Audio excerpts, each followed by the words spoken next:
가운데서 다시 살아나사 잠자는 자들의 첫 열매가 되셨도다.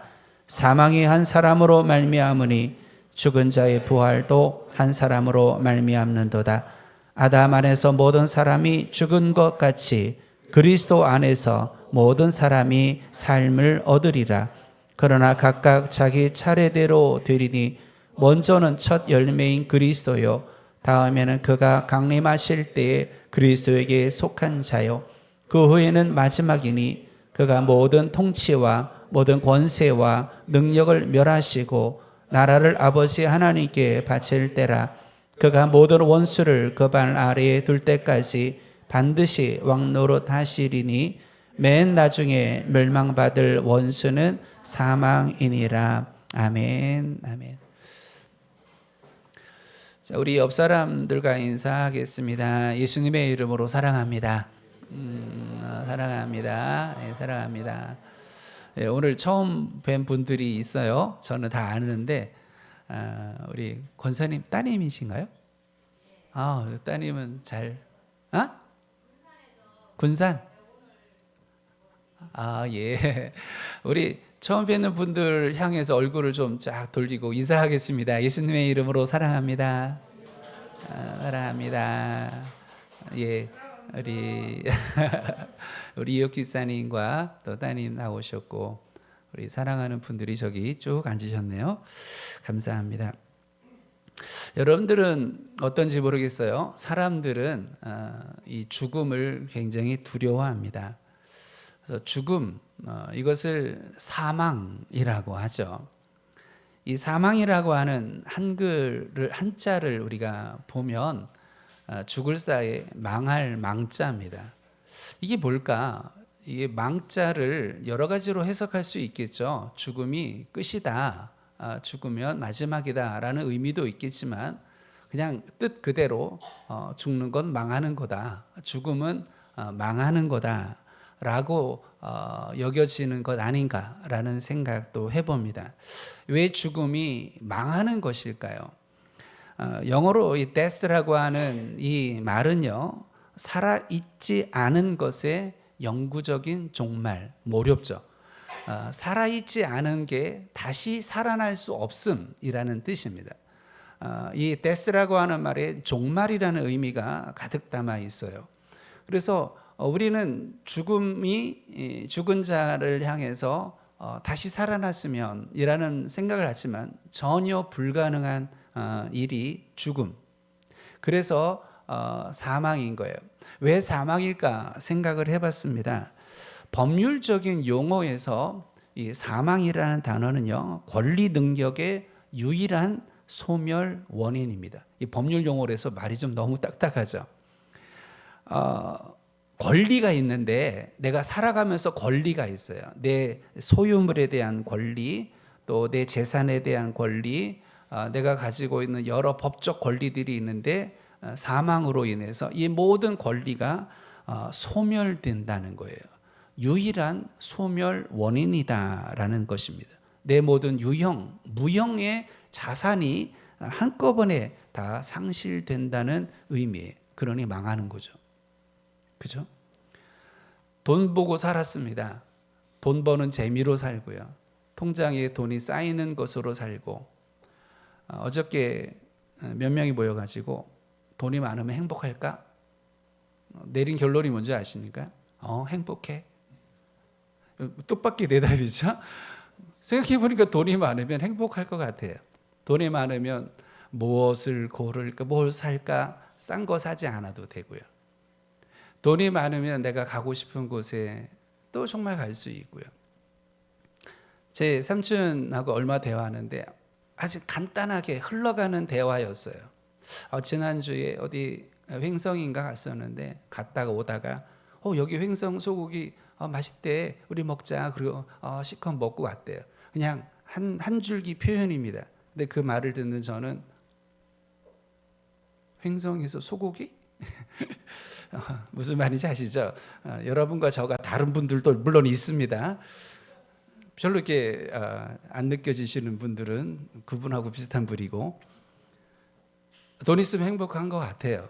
그러나 그게 전부는 아닌 건데 중요한 건 뭡니까? 죽으면 그 모든 돈, 그 모든 소유, 그 모든 재산, 그 모든 것들이 다 권리가 상실된다는 것. 그러니 망하는 거죠. 의학 용어에서 사망은 신체가 항상성을 유지하는 능력을 완전히 상실하는 것을 의미합니다. 오늘 예배 모든 모임을 마치고 제가 서울에 가야 됩니다. 이제 처숙부님께서 돌아가셨어요. 근데 이 처가 어른들이 저희 장인 어른이 맞인데 밑으로 동생들이 있는데요. 전체 5남매랍니다. 그런데 4명이 암이에요. 그래서 그중에 3명이 암으로 돌아가셨고 이제 2분이 계셔요. 참 안타깝죠. 저도 아파 본 적이 있었어요. 10몇 년 전에 심하게 허리가 협착도 오고 디스크가 추간판 탈출이라 하죠. 탈출해서 그게 탈출한 것만 아니라 터져서 흘러내렸어요. 도저히 움직일 수 없었어요. 엎드려 누워만 있어야 되는 긴 시간이 있었습니다. 그때 제가 여러 차례 얘기하지만 정말 아주 간단한 앉아 있는 게 얼마나 행복한가, 일어설 수 있는 게 얼마나 행복한가, 걸을 수 있는 게 행복한가를 여실하게 느끼는 그런 몇 달의 시간이었습니다. 내 신체의 항상성을 유지하는 능력이 상실된다. 얼마 후에 낫는 게 아니에요. 얼마 후에 회복되는 게 아니에요. 얼마 후에 눈을 뜰 수 있는 게 아니에요. 얼마 후에 걸을 수 있는 게 아니에요. 죽음을 통해 모든 걸 잃어버리는 거예요. 의식을 잃어버리고 기억을 잃어버리는데 다시는 기억이 돌아올 수 없는 그러한 상태를 우리는 사망이라 얘기합니다. 성경에서 말하는 사망은 죄로부터 연유한 불완전함입니다. 여기서 불완전함이라고 말하는 건 완전하지 못하다는 말이죠. 그러면 하나님이 창조한 첫사람 아담은 완전하게 창조됩니다. 그리고 완전하게 창조된 아담에게는 죽음이 없어요. 우리는 아담을 설명할 때 영생할 수 있는 존재라고 표현합니다. 아담이 살고 있는 에덴 동산에는 선악을 알게 하는 나무와 함께 생명나무가 있었어요. 그래서 하나님이 아담과 하와를 에덴 동산에서 쫓아내신 이후에 그들이 에덴 동산에 들어오지 못하도록 두루 도는 불칼과 그리고 수랍들로 입구를 지키게 하셨다. 이런 말씀이 기록되어 있습니다. 왜냐? 거기에는 생명나무가 있기 때문에 그렇습니다. 어떤 이들은 하나님 너무하시네요. 그래도 일말의 가능성을 주시죠. 생각해 보면요, 죄인이 그 죄 가운데 살아가는 인간이, 죄로 말미암아 고통받고 고난당하는 인간이 영원히 살면 그게 지옥입니다. 걸리버 여행기는 원래 4개의 나라에 가는 걸로 되어 있습니다. 소인국, 거인국만 아니라 그 중에 한 나라는 영원히 사는 나라입니다. 그런데 안타깝게도 병은 병대로 들어있는 나라예요. 아픈데 고난이 있는데 영원히 살아요. 죽지 않아. 그들의 소망은 죽는 겁니다. 고난 가운데 영원히 사는 것은 지옥이죠. 어쩌면 하나님이 에덴 동산에 들어가 생명나무 열매를 먹지 못하게 하는 것이 은혜요, 또 사랑이라고 할 수 있어요. 영생할 수 있는 존재가 죽어 사망하여 흙이 되는 존재가 된 건 죄 때문입니다. 죄로 인해서 저주받을 땅에서 평생 수고해야 했습니다. 에덴 동산은 수고하지 않아도 됐습니다. 물론 노동이 있었습니다. 어떤 노동일까요? 에덴 동산을 다스리는 노동. 하나님이 주시는 에덴 동산의 여러 동물들, 그들을 관리하고 그 이름을 부르며 그 식물들과 함께 살아가는 것, 일종의 노동이죠. 그렇다고 수고라는 단어는 붙어 있지 않습니다. 하지만 죄로 인해 그들은 수고해야 됐습니다. 죄로 인해 땅이 인간 때문에 저주를 받아서 저주받은 땅이 엉겅퀴를 내고 저주받을 땅이 추위와 더위와 폭우와 폭풍을 몰아오고 그로 인해 인간은 고난을 당할 수밖에 없었어요. 그렇게 고생하다가 끝내 죽어 흙이 되어야 하는 존재. 하나님이 창조하신 첫사람의 완전함이라면 죄로 인한 불완전함이 얼마나 비참한지를 우리는 볼 수 있습니다. 그런데요, 흙으로 돌아가면 끝이면 그나마 낫죠. 사람들이 자살을 합니다. 너무 힘들어서, 너무 어려워서, 너무 난감해서, 너무 고통해서, 너무 앞이 안 보여서 자살하는 이들이 너무 많아요. 우리 대한민국이 세계에서 가장 높은 자살률을 가지고 있다죠. 만약에 자살해서 모든 것이 끝이라면 저는 적극 추천하겠습니다. 자살해서 모든 것이 다 끝날 수 있다면 충분히 이해되고 좋은 방법 같습니다. 그러나 여러분, 죽으면 끝이 아닙니다. 죽으면 새로운 세계가 열립니다. 우리는 그것을 믿지 않는 이들도 말하는 내세라고 얘기합니다. 그 내세는 죽음의 문을 열고 시작됩니다. 그 내세는 육신으로 사는 이 땅의 삶과 달리 죽지 않습니다. 어떤 분들이 예수님 믿어야만 죽지 않는다고 하는데, 예수님 믿어야만 영생을 얻는다는데 그렇진 않아요. 예수님 안 믿어도 영생합니다. 문제는 천국에서 하나님과 영생하느냐, 지옥에서 불목 가운데 고통과 멸망 가운데 영생하느냐, 이 차이가 있는 거죠. 우리는 감옥형을 선언할 때, 선언받을 때 1년, 10년, 20년 선고받습니다. 그리고 무기징역도 때때로 감해집니다. 그러나 지옥은 끝이 없습니다. 그래서 우리는 끝없는 멸망, 끝없는 영원한 저주라고 얘기합니다. 너무하네요 라고 말할지 모릅니다. 그 죄 하나 지었다고, 그거 하나님 먹지 말라는 선악을 알게 하는 나무 열매를 먹었다고 세상에 아담만 하와만 그런 게 아니라 아담의 몸에서 태어나는 모든 인류가 그렇게 수고 가운데 살다가 죽고 죽음으로 끝나는 게 아니라 영원한 저주를 지옥 가운데서 멸망 가운데 형벌받는다니 너무한 거 아닙니까? 인간 쪽에서 너무한 거지 하나님은 당연히 그러실 수밖에 없어요. 왜냐하면 하나님이 명하신 게 있어요. 먹으면 반드시 죽으리라. 여기 죽음은 육체의 죽음만 아닌 영원한 멸망을 포함하고 있습니다. 이것은 무엇을 얘기합니까? 죄가 그렇게 무섭다는 거예요. 죄가 그렇게 비참하다는 거예요. 죄가 우리가 가볍게 여길 그 정도가 아니라는 것입니다. 죄의 문제를 극복하고 사망에서, 영원한 멸망에서 자유할 수 있는, 벗어날 수 있는 방법이 있을까? 전혀 없습니다. 우리가 돈을 수천억을 벌어도 그 수많은 돈이 한 영혼도 구원할 수가 없어요. 수천만 명이 한 사람을 죄에서 구원하려고 다 죽어도, 자살해도 그 한 명도 구원할 수 없어요. 죄가 그렇게 무서운 거예요. 죽음은 모든 태어난 자들의 숙명입니다. 지옥에서의 영원한 고통은 그 죄인들에게 주어지는 영원한 그리고 분명한 변하지 않는 선고입니다. 여기에 하나님의 아픔이 있습니다. 하나님의 아픔. 우리 아이들이 자라면서 뭘 이렇게 만듭니다. 진흙으로 주물럭주물럭 만들고 또 그림도 그리고. 그런데 그거는 그 아이에게는 굉장히 소중한 겁니다. 근데 그 소중한 걸 쓰레기인 줄 알고 버리면 어떤 일이 벌어지겠습니까? 난리가 나겠죠.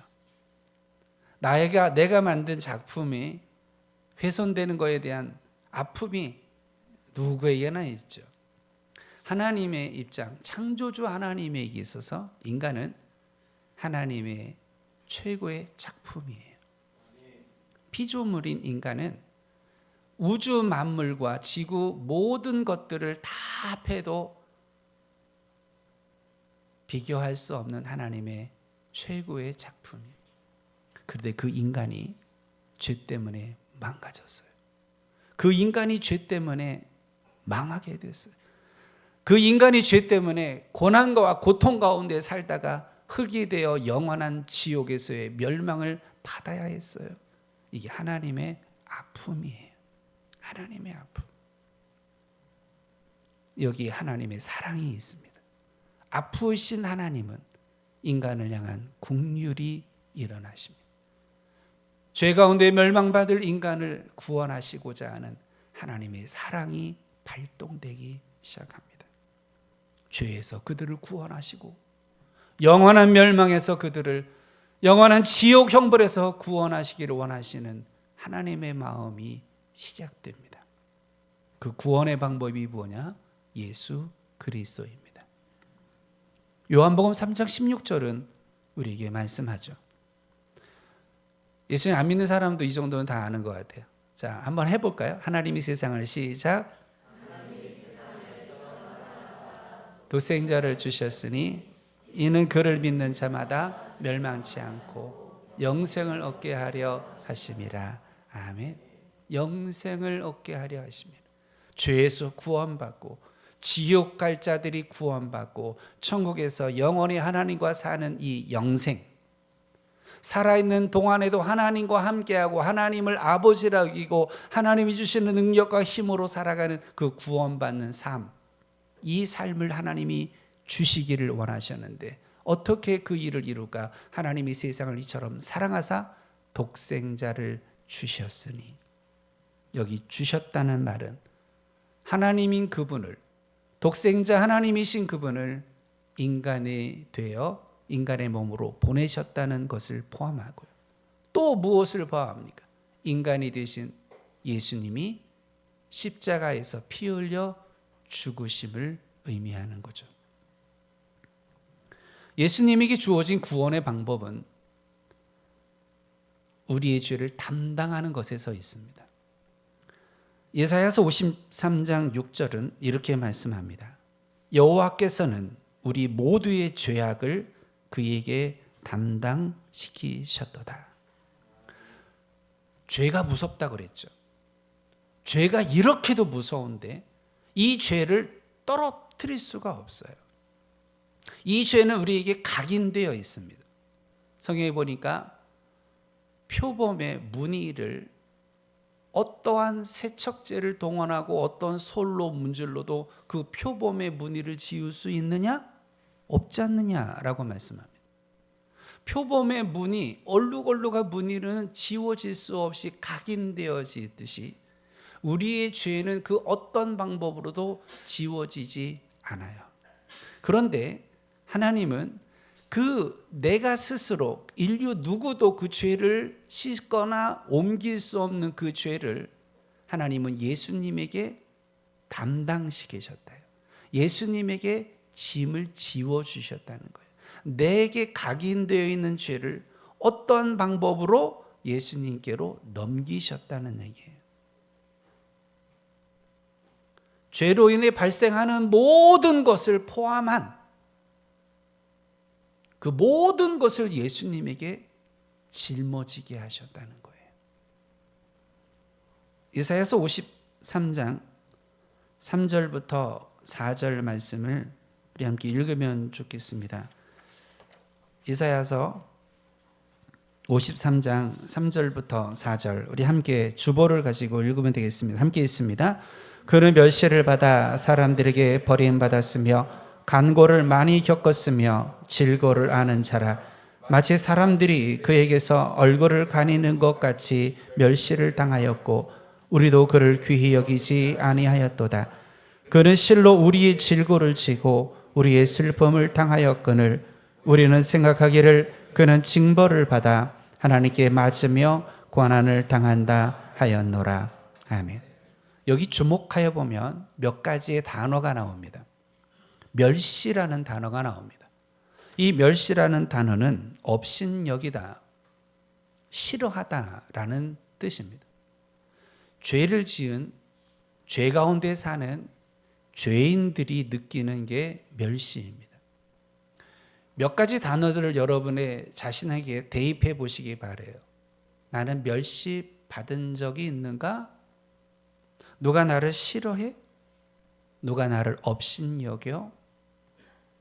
사람들이 가장 성질나는, 사람들이 가장 분노하는 것 중에 하나가 뭐냐면 나를 업신여길 때예요. 특별히 나를 손가락질하고 나를 대놓고 뭐라고 말하지 않아도 그냥 슬쩍 지나가는 단어만으로도, 슬쩍 지나가는 눈빛 하나만으로도 죽을 것만큼 열받는 게 이 업신여김이에요. 원하지 않아요. 누가 내가 멸시받는 걸 원하는 사람이 있어요? 그런데 살아가면서 나이와 상관없이 멸시, 업신여김 받는 경우들을 우리는 느끼곤 합니다.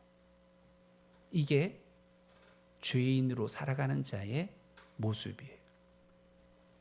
또 하나 단어가 버림받다라는 단어죠. 이 버림받다 단어의 원뜻은 연약하다, 무엇이 없다라는 뜻입니다. 저도 여러분도 공감하죠. 나는 참 연약해. 난 참 약해. 이 결심을 했는데 왜 이렇게 안 되지? 난 약해. 왜 이렇게 저 별것도 아닌 공격에 저렇게 허둥대둥하고 저렇게 힘들어하지? 난 진짜 뭐 없어. 돈만 없는 게 아니라 아는 것도 없고 가진 것도 없고 할 줄 아는 것도 없고 나 없는 게 참 많네. 없는 존재. 이게 죄인의 실상이에요. 또 한 단어가 간고라고 말씀하죠. 좀 어려운데 이 간고라는 뜻은 고통, 슬픔, 비탄을 의미합니다. 슬픈 일들이 많아져. 마음이 너무 속상한, 누구 때문에? 나 때문에? 이 나라 이 민족 때문에? 여러 많은 것들 때문에 참 속상한 비탄에 빠지는 경우들이 우리의 삶 가운데 종종 일어납니다. 너무 속상한, 너무 속상한, 죽고 싶을 만큼 속상한 일들이 일어날 이때 우리는 깨달아야 돼요. 이게 죄 가운데 살아가는 연약한 인생의 한계구나. 마지막 단어는 질고입니다. 질고란 질병을 얘기해요. 그리고 재난을 의미합니다. 여기 병 없는 사람 있습니까? 제 어머니가 췌장암으로 돌아가셨어요. 췌장암의 특징은요, 여기 갈비뼈 뒤쪽이 뻐그리지면서 아파오는 통증입니다. 여러 가지 증상이 있지만, 그런데요, 종종 저는 여기가 아픈 것 같아요. 이거 췌장 아니야? 가끔씩 아픕니다. 신경 써서 더 아픈 것 같습니다. 병이 있어요. 다 병이 있어. 성도들 만나면 다 병이 있어요. 어저께도 누가 아프대. 또 속상해. 아프대. 아파하는 성도들 보면서 무슨 목사 사모는 맨날 속상해. 맨날 힘들어. 왜냐? 어떨 땐 저 사람이 아프다고, 어떨 땐 저 사람이 아프다고, 어떨 땐 저 사람이 어렵다고 그러고, 어떨 땐 저런 일이 있다고 그러고. 물론 그렇게 기도하지만, 그게 제 사명이기도 하지만, 인간은 질병 가운데 있어요. 고난 가운데 있어요. 그리고 재난 가운데 있어요. 아까 죄를 담당하셨다고 할 때 죄로 인하여 발생하는 이 많은 것들까지 예수님이 대신 짊어지셨다는 거예요. 특별히 죄로 인하여 죽음 당할, 죄로 인하여 영원히 멸망받을 이 숙명까지도 예수님은 대신 담당하셨다는 거예요. 그럼 어떻게 담당하시고 어떻게 그것을 푸셨을까? 십자가로 푸셨어요. 이사야서 53장 10절 우리 함께 주보로 함께 읽어보겠습니다. 여호와께서 그에게 상함을 받게 하시기를 원하사 질고를 당하게 하셨은즉 그의 영혼을 속건 제물로 드리기에 이르면 그가 씨를 보게 되며 그의 날은 길 것이요 또 그의 손으로 여호와께서 기뻐하시는 뜻을 성취하리로다. 여호와께서 기뻐하는 뜻이란 뭐냐면 죄 가운데 멸망받을 자들, 죄 가운데 고난받을 자들, 그들을 구원하는 것, 그들을 죄에서 구원하는 것, 그들이 영원한 사망에서 구원하는 것, 그들이 살아가면서 느끼는 멸시와 질고와 고난과 고통의 삶에서 그들을 구원하는 것, 이게 하나님 아버지의 마음이고 하나님의 뜻인데 그걸 어떤 방법으로 이루셨는가? 당신의 아들을 이 땅에 보내주시고 당신의 아들 예수께서 십자가에서 피 흘려 죽는 그 방법으로, 피 흘려 죽는 십자가의 방법으로 하나님의 뜻을 성취하시기를 원하셨다. 이게 하나님의 뜻이라는 거예요. 하나님의 그 뜻 때문에, 하나님의 그 우리를 구원하시고자 하는 그 뜻 때문에 예수님은 십자가에서 아무 죄 없이 죽음을 당하셔야 했습니다. 속건제물이 되어 나의 죄를 속량하셨습니다. 마치 어린 양이 아무 죄 없이 나의 죄 때문에 죽임 당하는 것처럼 예수님은 그렇게 처절하게 찢기셨고 온몸의 피를 흘리셔야 했습니다. 그렇게 그 피로 그 무서운 죄, 그 수많은 무섭고 비참한 결과를 낳게 만든 그 죄를 예수님이 씻어주시고 속량해 주시고 없애 주신 줄 믿습니다. 그 주님께 우리는 너무너무 감사해요. 너무 예수님 그 십자가에 달리신 피로, 흘리신 피로 내 죄를 사해 주셨으니 얼마나 감사한데요.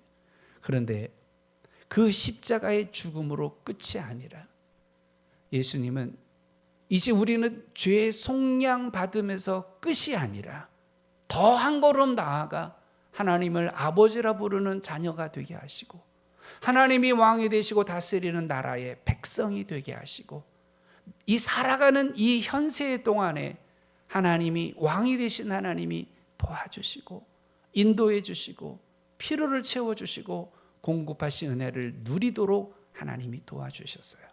그래서 하나님 믿는 사람, 예수 믿는 사람들의 큰 권리가 뭐냐?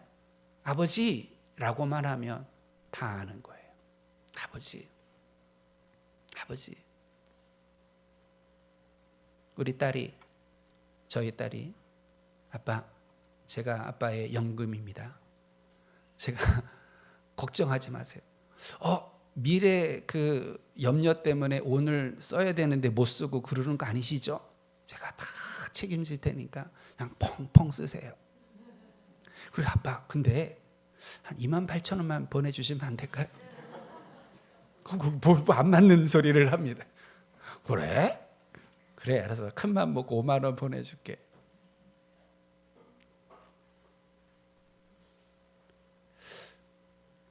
우리의 마음, 우리의 생각과 부족한 모습들이 있지만 예수 그리스도로 말미암는 그 은혜가 얼마나 큰지 아버지라고만 하면 하나님이 내 기도를 들어주셔요. 어려울 때, 힘들 때, 눈물 날 때, 속상할 때 아버지 뭐 중얼중얼 기도 다 해야 되지만 소리쳐 기도하지만 때때로는요. 여러분 그런 경험 있으십니까? 너무 힘들면, 너무 답답하면, 너무 속상하면, 흔히 말하는 기가 막히면 기도도 안 나와요. 그럴 때 그냥 아버지라고만 하면 됩니다. 저는 피아노 잘 못 치는데 가끔씩 피아노를 칩니다. 피아노 칠 때는 좋을 때도 치지만 거반 속상할 때 피아노 칩니다. 그래서 제가 피아노 치면 무슨 일 있으세요? 목사님 그럽니다. 피아노 치는 게 좋아요. 가끔씩 잘 못 치는 피아노 앞에 앉아서 건반을 두들깁니다. 찬송가를 주로 쳐요. 찬송을 치면서 막 그 감정이 막 생깁니다. 막 속상한 감정들, 힘들고 아픈 답답한 감정들을 가지고 찬양 가운데 하나님께로 나아가요. 그러면서 아버지, 최고의 은혜의 시간, 최고의 감격의 시간이 저는 그런 때예요. 물론 말씀을 전하고 여러분과 함께하는 것도 최고의 감격이지만 아버지라고 찾는 게 얼마나 좋은지 몰라요. 성경은 우리가 하나님께 기도하지 않아도요, 기도하지 말라는 거 아닙니다. 내가 간구하지 않아도 하나님은 다 내 마음을 아신다 그랬어요. 나도 나를 모를 때가 있는데 그런 나를 하나님 아시. 그분이 내가 아버지라 부르는 하나님이세요. 얼마나 좋아요. 얼마나 좋아요. 시간이 더 있으면 제가 아버지 얘기를 좀 하고 싶은데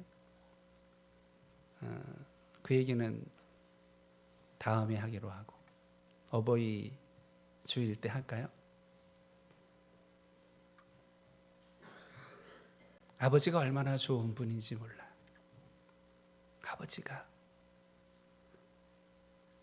근데 그 아버지가 저는 일찍 돌아가셨어요. 30살에 결혼하신 그분이 60에 돌아가셨으니까 저로서는 일찍 돌아가신 거죠. 그 아버지, 내가 어떻게 하나님을 아버지라 부를 수 있어요? 죄인된 내가, 말할 수 없이 어리석고 미련하고 악한 내가 천지 만물을 창조하신 그분을, 만왕의 왕이신 그분을 어떻게 아버지라 부를 수 있어요? 오직 예수님의 피 때문에 일어난 일이에요. 오직 예수님의 십자가 때문에 일어난 대사건이에요. 그게 또 하나 부활이 중요한 게 있는데, 사망이 예수님을 잡은 것 같은데, 죽음이 예수님을 붙잡은 것 같은데, 사망도 예수님을 붙잡을 수 없었어요. 죽음도 예수님을 잡을 수 없어요. 예수님의 능력은, 예수님의 권능은 사망 권세를 이기시고 부활하시는 것으로 당신의 능력을 드러내셨어요. 이제 예수님은 사망 권세를 이기셨다는 그 부활의 사건의 주인공이 되셨는데요. 예수님이 죄 가운데 죽임 당하심으로 죄가 소멸됐어요. 이제 죄의 결과로 인한 육체의 연약함과 또 이 죽음, 이런 것들은 바뀌어지진 물론 않습니다. 우린 여전히 연약하고 우리는 여전히 죽을 거예요. 하지만 예수님이 십자가로 달라진 게 있습니다. 그것은 오늘 우리가 살아가는 오늘 현실의 삶 가운데 죽음의 권세, 사망 권세를 이기신 예수님의 능력이 오늘도 그대로 역사하여서 그 보혈의 능력으로 우리가 오늘도 살아갈 수 있다는 거예요. 저는 30여 년 목회하면서 그 십자가의 보혈의 능력으로 일어난 수많은 사건 일들을 수없이 경험했어요. 수많은 질병이 예수의 이름으로 고침받고 수많은 어려움과 난관들이 다 극복되고 해결되어지는 과정들을 수없이 경험했어요. 우리 모든 성도들은 이 예배당이 건축되어지는 과정 속에 우리의 기도에 응답하신 하나님의 정말 어마어마한 은혜와 능력을 우리는 경험했어요. 재개발 공문이 어저께 왔는데, 재개발과 관련된 세미나가 있대요. 저는 안 가도 돼서 너무 감사해요. 그런데 대한민국의 재개발 역사상 이 일은, 우리 교회가 겪은 이 일은 전무후무합니다. 한 번도 이런 일이 일어난 적이 없는 이 기적이 어떻게 일어난 건가? 여러분의 기도 덕분인 줄 믿어요. 하나님의 살아계심의 역사, 수많은 경험했어요. 수많은 기적을 저는 경험했어요. 그래서 오늘도 저는 믿어요. 기도할 때, 예수의 이름으로 기도할 때 하나님 반드시 역사하십니다. 저는 그렇게 믿어요. 그 기도해 달라고 하는 사람, 근데 경험이 있습니다. 환자가 기도해 달라고 와서 기도해 줄 때와 제가 그 집에 찾아가서 기도해 줄 때는 좀 다르더라고요. 경험적으로 기도를 부탁하고 와서 기도해 달라고 그런 사람들이 하나님이 치유받을 확률이 훨씬 높아요. 열린 마음이겠죠. 믿음으로의 기도겠죠. 어쨌거나 사망 권세를 이기신 예수님의 그 능력으로 우리는 오늘을 참 승리하며 살아갈 수 있습니다. 멸시받은 자가 사랑받는 존재가 되고요. 버림받은 자가 연약함 대신 강한 자가 될 수 있고요. 비어있는 것이 공허함이 채워질 수 있고요. 강고를 겪는 자가 고통과 슬픔과 비탄의 원인을 해결받아 기뻐하는 자가 될 수 있습니다. 질고를 겪는 자가 질병에서 고침받으며 고통의 원인을 해결함 받는 줄 믿습니다. 현대인 중에 가장 문제 중에 하나가 공허함이에요. 뭘로 채워지지 아니하는 그 공허함, 괜한 두려움, 괜한 염려, 병원에서 무수로 다 조사를 했는데도 원인을 알 수 없는데 죽을 것 같은 고통을 느끼는 이 공허함의 증상들, 예수의 이름으로 치유될 줄 믿습니다. 사망 권세를 이기신 그 능력이 여러분을 오늘도 힘있게 하실 줄 믿습니다. 사망 권세를 이기시고 부활하신 예수님의 능력이 오늘 여러분을 완전하게 하시고 온전하게 하시고 영육 안에 강건하게 하시기를 예수의 이름으로 축원합니다. 특별히 우리는 마지막 중요한 말씀을 받습니다. 예수님이 부활하셨다는 말은 예수님이 믿는 나도 부활한다는 것을 얘기해요. 오늘 말씀해 보니까 잠자는 자들의 첫 열매가 되셨다라고 말씀했습니다. 예수님이 부활하셨듯이 우리도 사망 권세를 이기고 부활하는 날이 올 줄 믿습니다.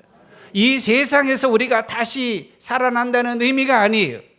우린 죽음의 문을 열고 우리는 예수님이 부활하셨듯이 우리는 하나님 품 안에 안길 줄 믿습니다. 우린 예수님이 재림하실 그날 우리의 육체가 땅에 묻혀 썩었든 우리의 육체가 고기밥이 되든 우리의 육체가 불태워졌든 아무 상관없이 우리의 육체는 새로운 몸을 입고 주님과 함께 영원히 천국에서 살게 될 줄 믿습니다.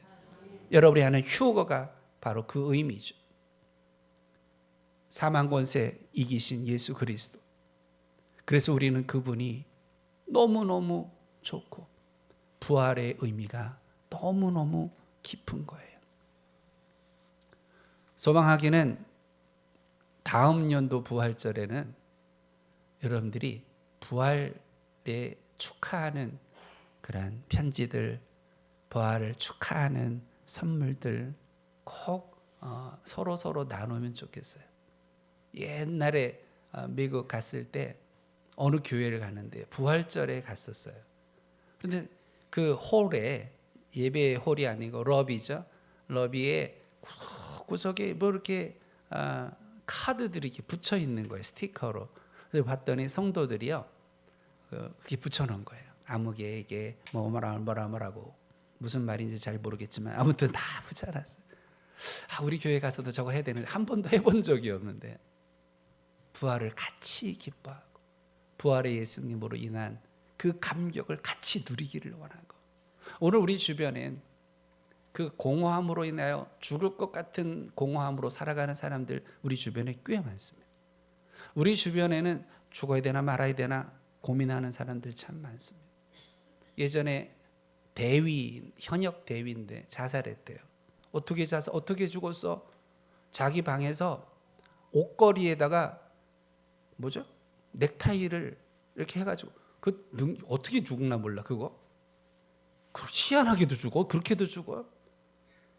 수많은 여러분의 주변에 자살의 충동과 유혹 속에 그렇게 아주 얼마나 힘들면 자살하겠어요?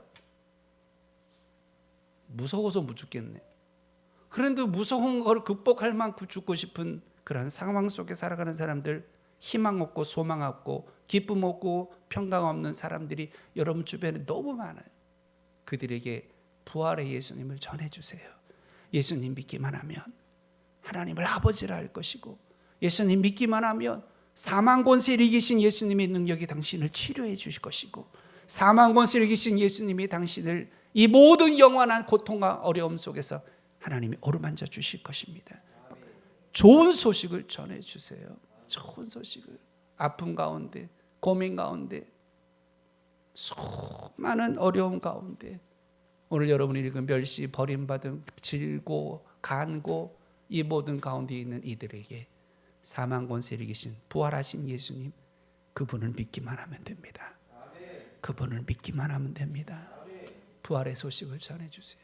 오늘 여러분 계란을 가져갈 겁니다. 저는 사실 지금도 고민입니다. 저 계란을 왜 주지? 그것도 삶은 계란을. 저 삶은 계란이 무슨 의미가 있을까? 그거 신기하네. 날달걀도 아니고 저거 뭐지? 그래서 저는 생각해 볼 때 다음 부활절에는 병아리를 한 마리씩 줄까?